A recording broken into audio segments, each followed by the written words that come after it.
because we could probably do it for 20 years and still not be able to repay Stay the Heart for what they did for our family.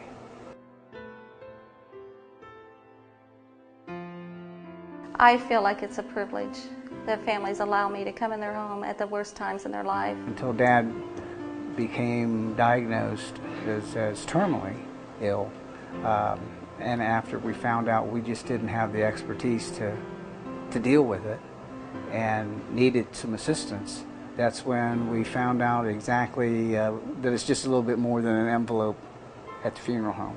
I'd have to say the biggest thing that Stay the Heart brought to the table for us was extreme flexibility for the needs that they provide. Very personable, just met a lot of nice people through the program. Because when somebody's sick, it doesn't just involve the person who's ill, it involves the entire family unit. The people who work for hospice are definitely called. It's not a job that everyone can do.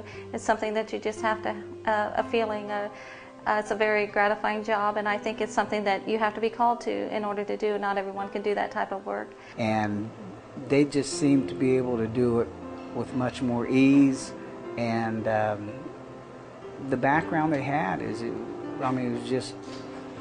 it exceeded our expectations, and it exceeded our personal, I guess, knowledge of what to do when somebody's in that situation. No two people live the same way either, so therefore nobody's going to grieve the same either. We can't make them better, and it's not, grief is a process, it's not an event. So we have to just support them and companion them.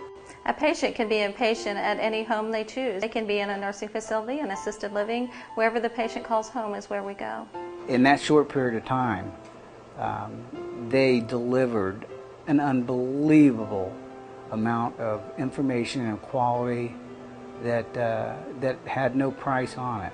I approach it as a whole family and not just the patient, because everyone's involved in that care. Your grief is going to come out in one way or the other, and I think it's important that it's supported by a team of people who understand and support that. I feel like it's a privilege that families allow me to come in their home at the worst times in their life and be a part of their family and sharing with them. Our first priority in caring for a patient is comfort. Anything that is troubling to that patient or family that causing them, we try to make them as comfortable as possible. We had a really, really good feeling about how Stay the Heart assisted and pretty much took over. I see them a year after. I'll see them in a grocery store, or I'll see them at a meeting, and they'll say, "You have no idea how much that you helped me," or "You were right because you said that this would happen and I didn't think it ever would, but it did."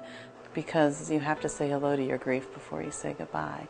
They just helped us understand more what he was going through.